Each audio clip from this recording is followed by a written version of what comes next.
नमस्कार दोस्तों, स्वागत है आपका मेरे इस यूट्यूब चैनल पे जिसका नाम है उत्कृष्ट त्रिपाठी।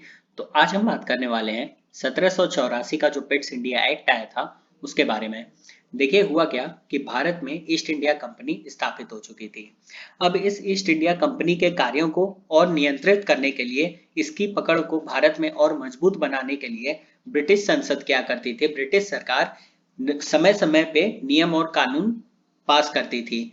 उसी के तहत रेगुलेटिंग एक्ट आया, उसी के तहत पिट्स इंडिया एक्ट आया, उसी के तहत चार्टर एक्ट आया और इस तरह करते करते धीरे धीरे कंपनी के नियंत्रण को भारत में मजबूत बनाया गया।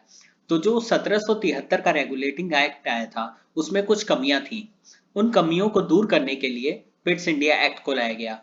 तो 1773 में जो रेगुलेटिंग एक्ट आया उसमें संशोधन लाने के लिए, उसको और अच्छा बनाने के लिए क्या किया गया, उसकी कमियों को दूर करने के लिए सबसे पहले 1781 में 1781 में एक एक्ट ऑफ सेटलमेंट लाया गया था।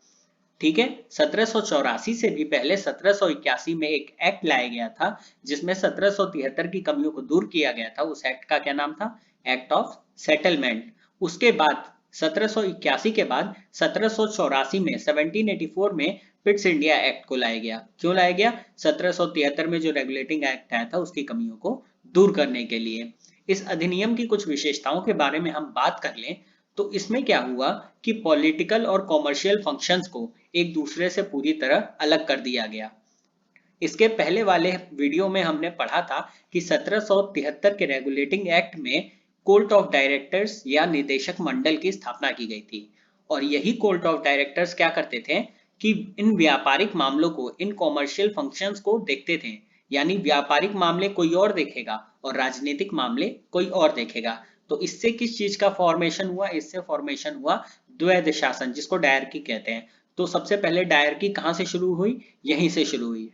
ओके, यानी राजनीतिक मामलों के, देखिए मैंने बताया कि व्यापारिक मामलों को देखने के लिए कोर्ट ऑफ डायरेक्टर्स बनाए गए जिसको निदेशक मंडल बोला गया।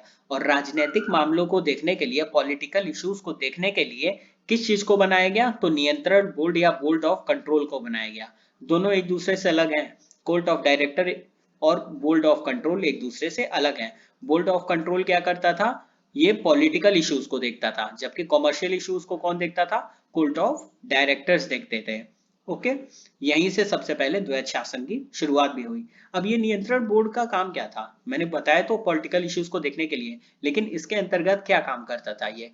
तो ये नागरिक, सैन्य सरकार और राजस्व गतिविधियों की देखरेख करता था और इस पे नियंत्रण बनाए रखता था।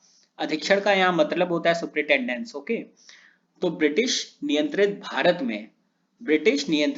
में यानी भारत के वे क्षेत्र जिन पे ब्रिटिशर्स का शासन था, वहां पे नागरिक, सैन्य सरकार और राजस्व गतिविधियों को देखने के लिए यही बोर्ड ऑफ कंट्रोल नियुक्त की गई थी। यही पॉलिटिकल इश्यूज देखता था। और इसी कानून में पहली बार क्या हुआ कि ब्रिटिश के अंतर्गत आने वाले क्षेत्रों को ब्रिटिश आधिपत्य के क्षेत्र कहा गया। यानी वो क्षेत्र जहां पे ब्रिटिश अपना कानून लगा सकते थे। और इसी एक्ट के बाद जो ईस्ट इंडिया कंपनी की नींव थी वो पूरी तरह से भारत में स्थापित हो चुकी थी। और इसमें फर्दर जो आने वाले संशोधन किए जाने थे वो हम अगले वीडियो में पढ़ेंगे। तो वीडियो छोटी रहे, आपको आसानी समझ में आए, इसलिए मैंने क्या किया कि वीडियो के टाइमिंग को कम कर दिया। तो उम्मीद करता हूँ कि आपको ये वीडियो अच्छी लगी होगी। अगर वीडियो अच्छी लगी तो प्लीज चैनल को लाइक कीजिए, शेयर कीजिए, सब्सक्राइब कीजिए, क्योंकि ऐसी वीडियोस मैं और लाता रहूंगा। ये वीडियो देखने के लिए आपका बहुत बहुत धन्यवाद।